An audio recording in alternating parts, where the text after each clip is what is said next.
He's the executive committee member of ISM ICU City Branch for the past 6 years. His presentation in the Young Anesthesiologist session in the ISA Karnataka State Conference 2021, lot of laurels. Scored multiple felicitations during Doctor's Day felicitation and from the Rotary Panchil also. He has got a total of 9 publications to his credit. Whole of the JSS department is waiting prevalence session, so that speaks immense about the popularity of this young Turk. Over to you, Dr. Thank you, sir. Thank you for those kind words. At the outset, I would like to thank the Scientific Committee of the South Zone Conference for giving me this opportunity. I bring greetings from my parent institute, that is the JSS Hospital and Medical College, and I feel extremely privileged to be standing here in front of all my teachers. Thank you so much for what all you have done. My topic for today is somewhat a new topic, post-COVID sequale, and what the anesthetist should be concerned about. I'd like to start this presentation saying a famous quote from Isaac Newton: "What we know is a drop, what we don't know is an ocean." I have a disclaimer. Research on long-term effects of COVID have only just begun. We have just come over the pandemic, so all the problems we're going to see now and points discussed here are based on the studies that are currently available. So why is this topic important? If you see the statistics, the magnitude of the problem, we have to the left is the world statistics and to the right is the Indian statistics. So many people have suffered COVID and they have recovered. If you look at the Indian statistics, almost 44 million people have recovered from COVID, and we don't know what all problems they have developed. So this topic becomes quite important, and this number I feel is small because we all know that so many people did not get tested, they were at their homes, and future slides will tell you even mild forms of infections can land up with post-COVID problems. What makes this topic important? Okay, the media. Any death, any young adult dying of a cardiac arrest, we have a pandemonium in the media telling, is it because of COVID? Is it because of COVID vaccine? So this is headlines from the Times, Economic Times: alarming rise in sudden heart attacks among Indians post-COVID, doctors are worried. Then Times of India comes up with COVID link in cardiac death among youths. Okay, this is with the media and obviously with some statistics.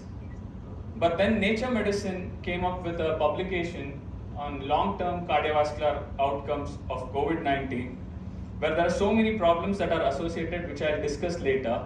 But the point here is these risks and burdens were evident even among individuals who were not hospitalized during the acute phase of infection. This is a very valid point to note, that just because we had a milder form of disease, that does not mean we should not develop post-COVID sequelae. Then CDC in their Morbidity and Mortality Weekly Report told approximately 1 in 5 adults ages 18 plus have a health condition that might be related to their previous COVID-19 illness. That is a quite significant statistic, and the systems involved is each and every system in the body probably. If you look at the prevalence of the post-COVID sequelae, it is a wide range of 5 to 30%. Why is this wide range? Probably this is because of the differing symptoms or conditions investigated. Not all people come with a cardiovascular problem. Few of them will have psychiatric problems, mental illness, respiratory problems. So the symptomatology is different. Then temporal criteria used is again different. Initially it was 3 weeks, now the process is going on, we don't know when it is going to end.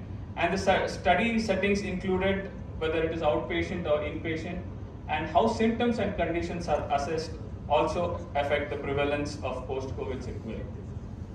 So what are the possible causes? It may be attributable to various pathophysiological processes. Initially, an organ damage resulting from the acute phase infection. During the acute phase itself, an organ is involved and that gets damaged, that leads to the sequelae. Complications of dysregulated inflammatory state. We know the virus did not cause any problem to us. It is our own immunity that damaged most of the organs. So this dysregulated inflammatory state can continue and cause problems in other organ systems. Ongoing viral activity associated with an intra-host viral reservoir, probably because of lack of immunity, some amount of virus can still be there in the body and cause all these problems.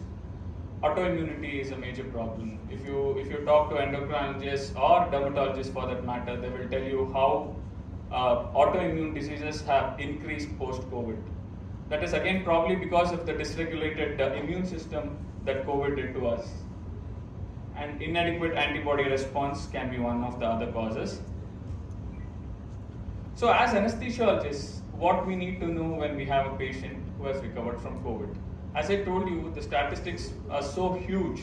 So there is high probability that we will get frequently patients who have been affected with COVID for anesthesia and surgery. Looking at the respiratory system, they will definitely have some amount of pulmonary fibrosis, new onset respiratory lung disease, small airway dysfunction, impaired diffusion, gas exchange. So many people might have experienced post-COVID, even some amount of exertion, they developed dyspnea. So that is probably because of that impaired diffusion. Impaired respiratory muscle strength and inability to clear pulmonary secretions post-operatively. Just now, my previous speaker mentioned about it, how post-operative pulmonary complications are more common in patients who have recovered from COVID. So what should we do based on the symptom severity? We have to estimate the effort tolerance, be it the 6-minute walk test or any other thing to assess the effort tolerance of the patient. Pulmonary function test needs to be done, which usually shows a restrictive pattern. Lung imaging will definitely tell us which part of the lung and what percentage of lung is involved. And always explain the possibility of post-operative mechanical ventilation in patients who are undergoing intermediate to major surgeries with a history of a severe COVID illness. This beautiful picture I got on a journal, and it is called the COVID heart. You can see how the virus has changed the heart. What is this? Because it is mainly because of the myocarditis that the virus did to the heart, which healed by fibrosis. This myocardial fibrosis leads to increased risk of dysarrhythmias. So many symptomatic and asymptomatic dysarrhythmias we have seen. It increases the risk of ischemic heart diseases, left ventricular systolic and diastolic dysfunction, heart failure, pulmonary arterial hypertension. So what we need to do for this?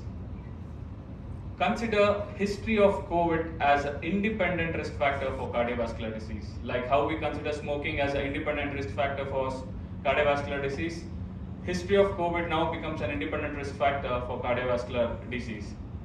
Keep a low threshold for cardiac investigations, be it echocardiogram or ECG for that matter. Then always try to maintain a positive myocardial oxygen supply and demand ratio in the perioperative period, because the chances of myocardial ischemia, as we all know, because of COVID is quite high. So always to be safe, we try to maintain a positive myocardial oxygen supply and demand ratio. Looking at the kidneys, moderate or severe COVID infection is frequently associated with acute kidney injury. How this kidney gets damaged is because of pre-renal impact of systemic inflammation or direct viral injury through ACE2 receptor. But the point here to note is renal injury may persist beyond acute phases of COVID-19. So whenever we get such patients on table, it is always prudent to use renoprotective strategies and take the best care so that we don't damage the kidneys further. And endocrine system, as we all know, diabetes has increased so many folds after the COVID. What is the reason? Mainly because the virus itself damaging the beta cells, or probably again autoimmunity can be a problem. And thyroiditis is one more thing. People have developed primary hypothyroidism, and even hypocortisolism is because of the suppression of hypothalamo-pituitary adrenal axis, probably because of steroids, and secondary hypothyroidism is again because of the effect on the pituitary. So once we have such patients, it is always better to look into the amount of glycemic control the patient has or the thyroid profiles before taking them up for surgery. Other system considerations, all post-COVID-19 patients are considered high risk developing DVT. So extreme care should be taken for the prophylaxis of DVT in such patients when they come in for surgery. Physical deconditioning, critical illness myopathy, residual neuromuscular weakness, and increased frailty are problems usually seen post-COVID. So whenever we are using, definitely we'll be using muscle relaxants. So it is absolutely necessary to monitor our neuromuscular blockers before reversing and extubating the patient.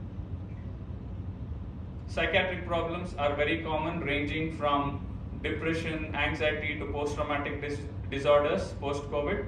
So these patients will be on various antipsychotic medications, which will definitely have interactions with our anesthetic drugs. So we need to take into account all these things before planning our anesthetic management. So key takeaways from this lecture: there is a lot to know. Better to be cautious till further research. As of now, history of COVID is a risk factor for cardiovascular diseases. Further evaluation of patients before surgery should be individualized based on patient's physical status and surgical risk. Just because I've told so many problems, that doesn't mean you have to go back and investigate all these systems once you take up a patient. It has to be individualized based on the physical status and the surgical risk. Always try to consider regional anesthesia whenever feasible. Again, coming back to my first slide, it is what we know is still a drop and what we don't know is still an ocean. Thank you for your time. Thank you, Dr. Anup, for a lucid presentation. I kindly request the